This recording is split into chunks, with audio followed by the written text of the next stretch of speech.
Le chanvre, le cannabis, ça fait sourire, n'est-ce pas? On pense aux hippies dans les années 60 à Woodstock, ou bien les Rastas en Jamaïque qui passent leur temps à fumer des pétards et à écouter du reggae. Pourtant, la très sérieuse Wikipédia nous dit que le cannabis, c'est le nom latin pour le chanvre. Il nous dit également qu'il est cultivé partout sur Terre. Il est cultivé des montagnes arides du Maroc, en allant jusqu'aux plaines de Sibérie et évidemment en Bretagne. Comment est-ce qu'on peut savoir si c'est bon, si c'est pas bon? On a deux molécules principales dans le chanvre ou le cannabis. On a d'abord le THC. Le THC, c'est le tétrahydrocannabinol. Il est interdit. Il est dangereux pour la santé et également consommé par 5 millions de personnes en France. Ça fait beaucoup. On est les champions un petit peu quand même d'Europe sur le sujet. On a une autre molécule qui est le CBD, le cannabidiol. Lui, n'est pas psychoactif, cannabis qu'on appelle le cannabis thérapeutique. Il contient des molécules qui sont étudiées de plus en plus. Il n'est pas interdit, voire même plébiscité par le CIO. Si on revient un petit peu en arrière, dans les années 2000, je suis professionnel de santé et j'ai envie d'isoler ma maison avec du chanvre. On met 2 hectares en culture à la torche, près de Quimper, pour isoler ma maison. Et également, je vous avoue, avec un projet de faire des planches de surf en chanvre. On l'a réalisé aujourd'hui. Ensuite, lors d'un repas de famille, j'apprends que mes grands-parents ont cultivé une année du chanvre quand ils n'avaient pas de graines de lin. Que mes arrière-grands-parents cultivaient le chanvre également. Une espèce de mémoire cellulaire s'est emparée de moi et j'ai vendu mon commerce d'optique pour me consacrer à la culture et au développement de la plante. On se retrouve donc encore en arrière dans le passé, bien avant mes grands-parents. Ici, c'est ce qu'on leur apprenait à l'école. En 1900, voilà la carte de géographie. Vous vous rappelez les petits œillets qu'on mettait là sur les tableaux? Eh bien, regardez en bleu, qu'est-ce qu'on a? La culture de chanvre en Bretagne. Pourquoi? Parce que les conditions climatiques étaient favorables. Un peu d'humidité le matin, de la bonne terre et un savoir-faire. Ce savoir-faire nous a amené à avoir, rendez-vous compte, 100 000 hectares de chanvre en Bretagne, d'après le cadastre napoléonien en 1853. 100 000 hectares. 25 000 tisserands travaillaient le produit. 100 000 personnes travaillaient ou vivaient de la culture du chanvre. Qu'est-ce qu'on en faisait à l'époque? On en faisait du fil, on en faisait des tissus, des voiles, et on se retrouve avec 1492. Je vous ramène à l'école. Vous me dites, voilà Christophe Colomb qui part à la découverte des Amériques. S'il a pu revenir, savez-vous grâce à quoi? Aux voiles et aux chanvres, en effet, puisque les voiles étaient composées de chanvre, également les cordes, également les cartes marines et les vêtements. Le chanvre est imputrescible, il ne pourrit pas au contact de l'eau et les rongeurs meurent en l'ingérant à cause de la silice qu'il y a dans sa fibre. C'est pour ça que sa culture et sa coupe est assez délicate. On a donc un peu plus, en remontant dans le temps, cette voiture-là. Joli modèle, n'est-ce pas? Très sympa à fabriquer. À l'intérieur, on a un moteur de type diesel que Rudolf venait d'inventer en 1900. Il ne tournait pas au diesel, il n'existait pas. Il tournait à l'huile végétale de chanvre. Tout comme les lampes à pétrole. Le pétrole n'existait pas. Elles étaient alimentées avec de l'huile de chanvre. Et Henry Ford a eu le génie, pour rendre cette voiture légère, de faire une carrosserie avec de la fibre de chanvre. Déjà, à l'époque, le modèle était léger, résistant. On se retrouve quand même avec un petit problème. Qu'est-ce qui s'est passé depuis? Eh bien, écoutez, depuis, le chanvre a disparu. Qu'est-ce qui s'est passé? Eh bien, les Américains venaient d'inventer le nylon, les fibres synthétiques. On se retrouve donc avec, en 1936, l'interdiction de cultiver du chanvre en Europe avec la Tax Act qui a été mis en place par la Food Association.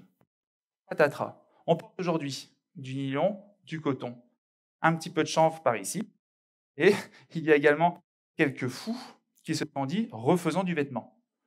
Les fous, c'est nous. Voici la première fois qu'on arrive en Europe à tricoter, non pas à tisser, mais à tricoter dans des machines modernes du chanvre. Ça a été fait à Quimper cette année. On a donc un renouveau du chanvre qui apparaît aujourd'hui en Bretagne. Il n'y a pas que des vêtements, un petit peu de planche de surf, vous avez vu, et la plasturgie. On se retrouve avec cette plante qui n'a pas que du THC, pas du CBD. Elle a aussi une racine, elle a aussi une tige, des feuilles, des graines qui contiennent des oméga 3, des oméga 6, des protéines. À l'intérieur de cette tige,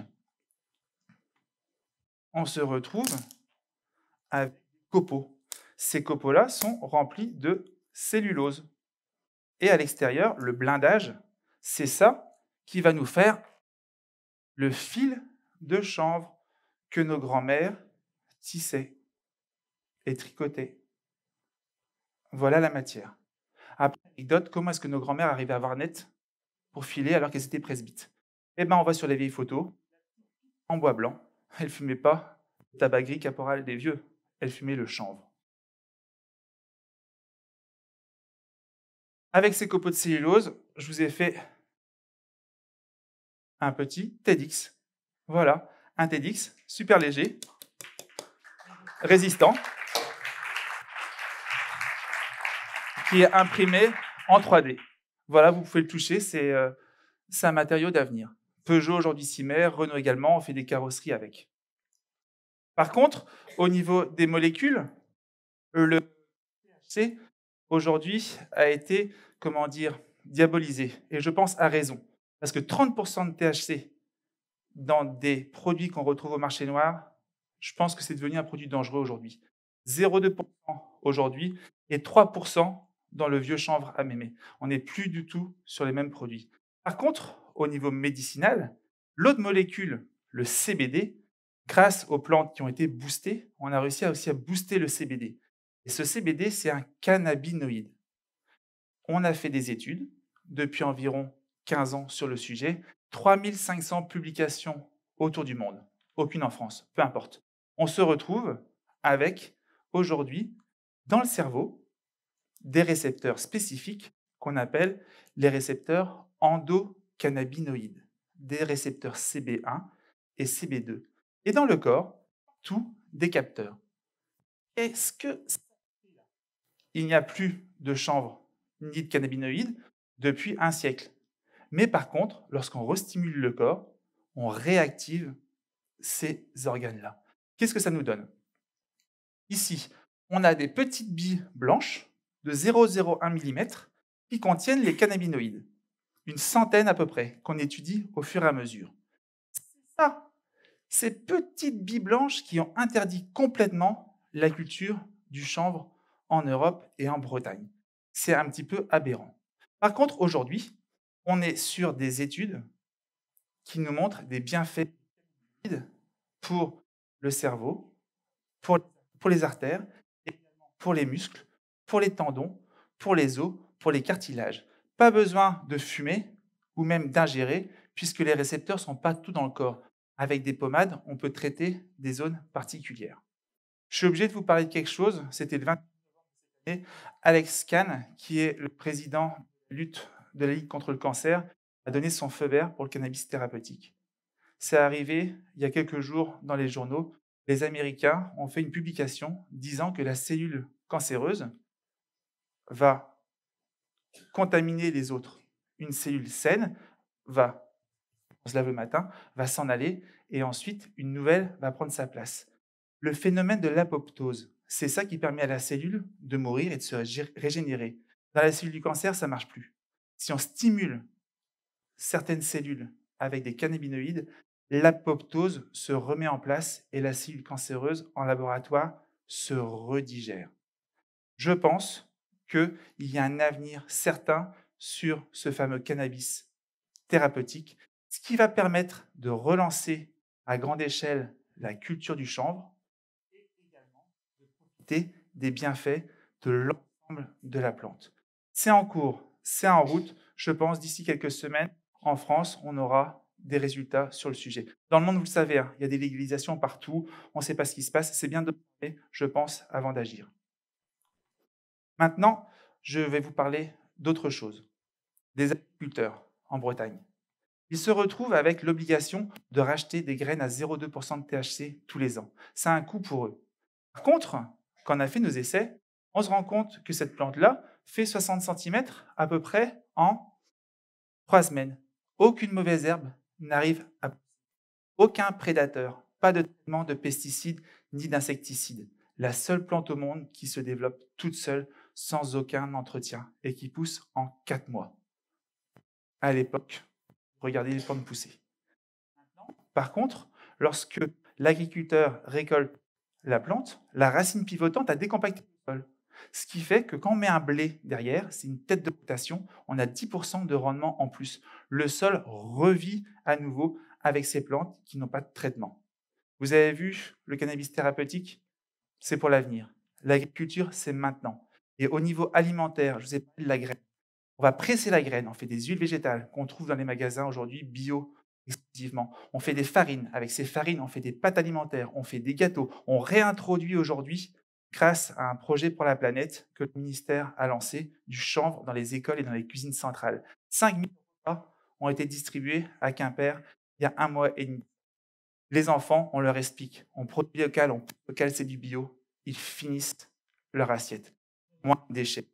On a vraiment vu ça aujourd'hui. Les jeunes générations sont prêtes à comprendre qu'est-ce qui se passe. Voilà aujourd'hui ma première vision qui était de recouvrir la Bretagne de chanvre. Certainement pas. Parce qu'il va rester, vous savez quoi, évidemment. Qu'est-ce qu'on dit il y a quelques années dans le cochon?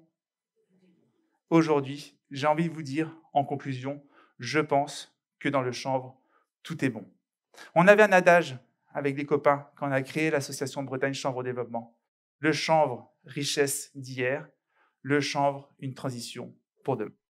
Merci.